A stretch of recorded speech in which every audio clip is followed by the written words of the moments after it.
PSP টিউটোরিয়ালে আপনাদের সবাইকে স্বাগত জানাচ্ছি। তো গত টিউটোরিয়ালে আমরা যেটা যেটা দেখেছিলাম সেটা ছিল পিএসপি ডাটাবেস কানেকশন। তো আজকে টিউটোরিয়ালে আমরা যেটা দেখবো সেটা হচ্ছে কিভাবে ডাটা ইনসার্ট করবেন, পিএসপি মাইস্কুয়েল টেবিলে কিভাবে ডাটা ইনসার্ট করবেন সেটা আমরা দেখাবো। তো আগে আমরা দেখে নিই যে কি করব। এখানে আপনারা দেখতে পাচ্ছেন যে একটা ফিল্ড আছে, সরি, এখানে আপনারা দেখতে পাচ্ছেন যে একটা ফিল্ড আছে। তো এই ফিল্ডের মধ্যে আমি দুটা, একটা নেম আর একটা হচ্ছে মোবাইল নাম্বার। তো আমি ফার্স্ট একটা নেম দেই। তো আমি নেমটা দিলাম হচ্ছে P2 এবং মোবাইল দিলাম হচ্ছে একটা র্যান্ডমলি নাম্বার। তো তারপর যখন সাবমিট করব এটা ইনসার্টেড হয়ে যাবে। তো সেটা যদি আমরা দেখতে চাই আমরা চলে যাব ডাটাবেজে। এখানে লোকাল হোস্ট লিখলে ডাটাবেসটা চলে আসবে। লোকাল হোস্ট পিএইচপি মাই অ্যাডমিন দেখতে পাচ্ছেন আপনারা উপরে এখানে। তো আমরা যে ডাটাবেসটা আমাদের গত টিউটোরিয়ালে আমরা যেটা বানিয়েছিলাম সেটা ছিল মাই ডাটা, এবং যে টেবিল আমরা বানিয়েছিলাম সেটা হচ্ছে ডাটা নামে। এটার উপর ক্লিক করে আমরা যখন ব্রাউজে ক্লিক করব তখন এখানে নিচে দেখতে পাচ্ছেন যে ডাটাটা এখানে চলে আসছে। তার মানে এখানে আমি ইনসার্ট করলাম, সেই ডাটাটা চলে আসলো ডাটাবেজের টেবিলে। তো এই কাজটাই আমরা আজকে টিউটোরিয়ালে করব। তো চলুন দেখা যাক। তো আমি চলে যাই হচ্ছে নোটপ্যাড প্লাস প্লাসে। তো গত টিউটোরিয়ালে আমরা দেখেছিলাম হচ্ছে এই কানেকশানটা, যেটা আমরা গত টিউটোরিয়ালে দেখেছিলাম। তো এই কানেকশানটা সম্পর্কে আমি একটু সংক্ষেপে বলে দিই। এখানে একটা বিল্টিং ফাংশন ইউজ করা হয়েছে মাইস্কুয়েল কানেক্ট, লোকাল হোস্ট, হোস্টের নাম রুট, অর্থাৎ আমার ইউজার, ইউজার হচ্ছে রুট। আর এখানে এটা হচ্ছে পাসওয়ার্ড, পাসওয়ার্ড যেহেতু আমাদের ডাটাবেজে আমরা ইউজ করি নাই সেজন্য এটা ব্ল্যাঙ্ক রাখা হয়েছে। তারপর যদি এই কানেকশনটা না হয় তাহলে আমাকে এই মেসেজটা দেখাবে যে কানেকশন ফেল এবং কোথায় হয়েছে সেটা দেখাবে। তারপর আরেকটা বিল্ডিং ফাংশন আমরা এখানে ইউজ করেছি সেটা হচ্ছে মাইস্কুয়েল সিলেক্ট ডাটাবেস, অর্থাৎ ডাটাবেস সিলেক্ট করার জন্য। আমাদের যে ডাটাবেস সেটার নাম ছিল মাই ডাটা। আমরা এখানে নতুন একটা ব্রাউজার আবার দেখাই এই জিনিসটা।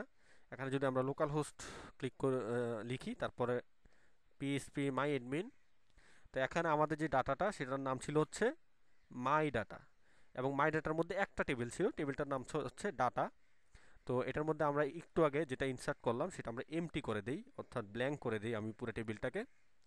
তো এখন আমরা যেটা করব সেটা হচ্ছে এই যে জিনিসটা আমরা করলাম সেটা আবার নতুন করে করব।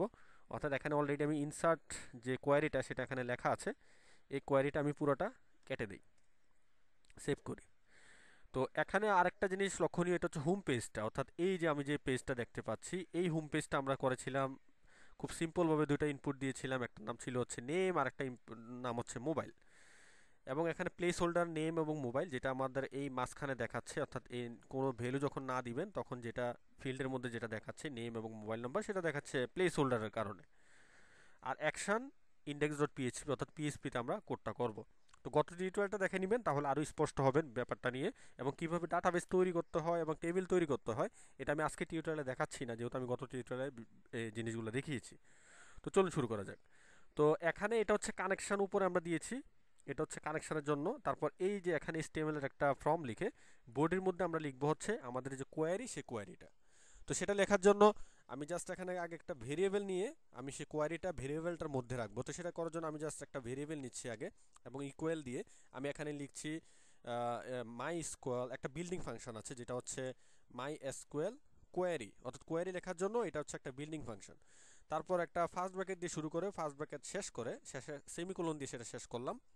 এখন একটা ডাবল কোটেশন দিয়ে আমি কমা দিয়ে এখানে আমাকে কানেকশনটা উল্লেখ করে দিতে হবে। আমরা কানেকশনটা কিন্তু আরেকটা ভেরিয়েবলে লিখেছিলাম, যে ভেরিয়েবলটার নামই ছিল কানেকশন। এই ভেরিয়েবলের মধ্যে কানেকশন নামে আমাদের যে বিল্ডিং ফাংশনটা সেটা আমরা রেখেছিলাম হচ্ছে এই কানেকশন নামে ভেরিয়েবলটাকে। তো সেটা আমাকে এখানে ডিফাইন করে দিতে হবে, যখন আমি কোনো কোয়ারি লিখবো সেটা এখানে ডিফাইন করে দিতে হবে। তো সেটা জ্যাম্পের ক্ষেত্রে, যখন আপনি জ্যাম্প ইউজ করবেন সেক্ষেত্রে এখানে এরর দেখাবে না, কিন্তু যদি আপনি ওয়াম্প বা ম্যাম্প ইউজ করেন তো সেক্ষেত্রে অবশ্যই এই জায়গায় আপনাকে এরর দেখাবে। তো আমি লিখছি কানেকশন, আর এখানে লিখবো হচ্ছে কোয়ারিটা। তো কোয়ারিটা আমরা লিখবো, কোয়ারিটা হচ্ছে ইনসার্ট করার জন্য। তো মাইস্কুয়েল কোয়ারিটা হচ্ছে ইনসার্ট ইনটু, তারপর হচ্ছে টেবিল নেম। তো টেবিল নেমটা আমাদের কি ছিল? টেবিল নেমটা ছিল হচ্ছে আমাদের ডাটা। তো এটা আমরা এখানে লিখবো টেবিল নেম। ডাটা লিখার পরে একটা ফার্স্ট ব্র্যাকেট দিয়ে শুরু করে ফার্স্ট ব্র্যাকেট শেষ। তারপর এই মাঝখানে হচ্ছে ডাটার কোথায় আসলে আমরা ডাটাগুলো ইনসার্ট করব, অর্থাৎ ফিল্ডের নাম। তো আমরা জানি যে এখানে ফিল্ড আমরা দুটা, এখানে যদি লক্ষ্য করেন ব্যাপারটা দেখতে পাচ্ছেন যে ফিল্ড এটা এখানে যেটা আছে, একটা হচ্ছে নেম আর একটা হচ্ছে মোবাইল নামে আমাদের দুটা ফিল্ড আছে। এই দুটা জিনিস আমি এখানে উল্লেখ করবো, অর্থাৎ আমরা নেম আর কমা মোবাইলের মধ্যে আমরা সেটা উল্লেখ করব। কিন্তু এখানে দেখেন যে নেম এবং মোবাইল, এখানে আমি ডাটাবেজে এটা কিন্তু যেভাবে লেখা আছে ঠিক সেভাবে আমাকে ফিল্ডগুলো লিখতে হবে। এখানে নেমের এনটা কিন্তু ক্যাপিটাল লেটার এবং মোবাইলের এমটা হচ্ছে ক্যাপিটাল লেটার। তো সেক্ষেত্রে আমাকে অবশ্যই এখানেও ক্যাপিটাল লেটার ইউজ করতে হবে। তো আমি আগে বলে নিই যে ডাটাবেজে আপনারা যখন ডাটাবেজে চেষ্টা করবেন সব কিছু ক্যাপিটাল স্মল লেটারে লিখতে, কারণ হচ্ছে স্মল লেটারে লিখলে সুবিধা, এখানে ভুল হওয়ার সম্ভাবনা কম থাকে। ক্যাপিটাল লেটারে লিখলেও কোনো সমস্যা নেই, কিন্তু স্মল লেটারে লেখাটাই সবচেয়ে উত্তম। যেহেতু আমি এখানে ক্যাপিটাল লেটারের ফার্স্ট ওয়ার্ডটা ক্যাপিটাল লেটারে লিখেছি, তো সেক্ষেত্রে অবশ্যই আমাকে এখানে ক্যাপিটাল লেটারের ফিল্ডগুলো দিতে হবে। তারপর লিখতে হবে ভ্যালুস, অর্থাৎ ভ্যালুগুলো আমি কোত্থেকে নিব, VALUES, তারপর একটা ফার্স্ট ব্র্যাকেট দিয়ে শুরু, ফার্স্ট ব্র্যাকেট দিয়ে শেষ, এখানে আমি ভ্যালুগুলো দিব। এখন কথা হচ্ছে এখানে ভ্যালুগুলো কোত্থেকে দিব, আমি কিন্তু এখানে ভ্যালুগুলো উল্লেখ করে দিতে পারি। নেম দিলাম, একটা নেম আর পাসওয়ার্ড, একটা কোটেশনের মধ্যে নেম আর পাসওয়ার্ড দিয়ে আমি সেটা ভ্যালুগুলো দিতে পারি এভাবে।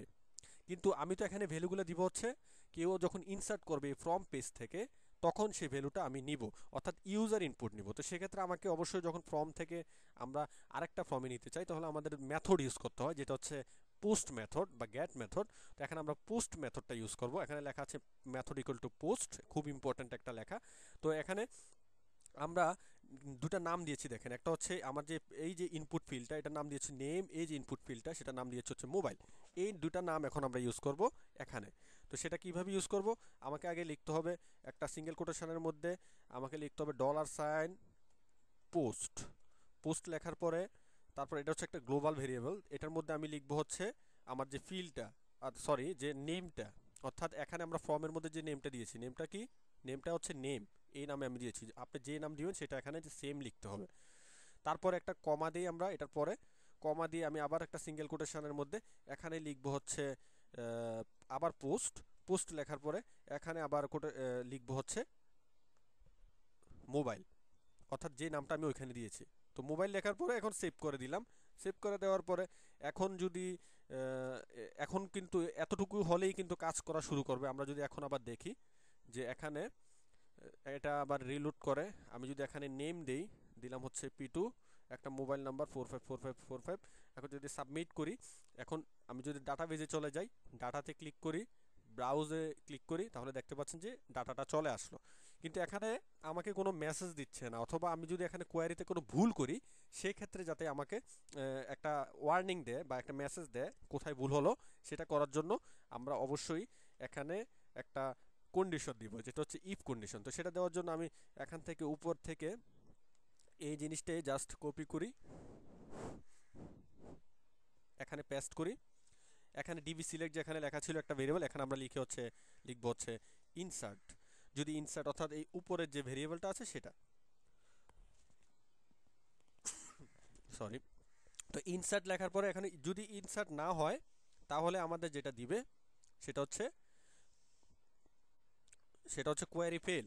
তো এখানে লিখবো হচ্ছে আমরা কোয়ারি ফেইল্ড, আর বাকি সব ঠিক আছে। আর যদি এটা না হয়, অর্থাৎ এই কন্ডিশন যদি যদি কোনো ভুল না হয়, তাহলে আমাকে দেখাবে ইনসার্ট, আমি দিচ্ছি হচ্ছে একো, এখানে আমাকে দেখাবে যে ইনসার্টেড এটা দেখাবে। অবশ্যই সেটা সেমিকোলন দিয়ে শেষ করতে হবে। এখন সেভ করি, এটা একটু আমরা কোডটাকে একটু দেখতে যাতে ভালো লাগে একটু নিয়ে নিই। এখন সেভ করি, সেভ করার পর এখন যখন আমি আবার রিলোড করব, রিলোড করে এখন আমরা যদি এখানে এসে আবার নতুন একটা ডেটা দেই আলিমুন, এবং এই নাম্বারটা যদি আমরা চেঞ্জ করে দেই, এখন যদি সাবমিট করি, ইনসার্টেড লেখাটা আসলো। এবং এখানে আমি যদি ব্রাউজ করি, ডাটাতে যদি দেখি আমার ডাটাটা আসছে কিনা, সেক্ষেত্রে দেখতে পাচ্ছেন যে নিচে অবশ্যই ডাটাটা চলে আসলো।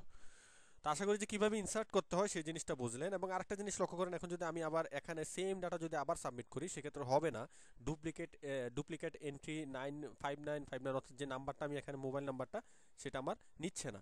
কেন নিচ্ছে না, কারণ হচ্ছে দেখতে পাচ্ছেন যে এখানে আমরা যদি লক্ষ্য করেন, এখানে যদি স্ট্রাকচারে ক্লিক করেন, তাহলে দেখতে পাচ্ছেন যে ফিল্ডের যে মোবাইলটা সেটা নিচে একটা দাগ আছে, তার মানে হচ্ছে এটা হচ্ছে প্রাইমারি কি সেম জিনিস দুইবার এন্ট্রি নিবে না। তো আশা করি যে বুঝতে পারলেন। তো সেই জন্য আপনি অবশ্যই প্রাইমারি কি এর যে ডাটাগুলো সেটা ভিন্ন ভিন্ন হতে হবে। তো আশা করি যে এখানে আপনারা বুঝতে পারলেন যে কি করে ইনসার্ট করতে হয়। পরবর্তী টিউটোরিয়ালে আমরা দেখাবো ডাটাবেজে থেকে ডাটাটা কিভাবে ব্রাউজারে শো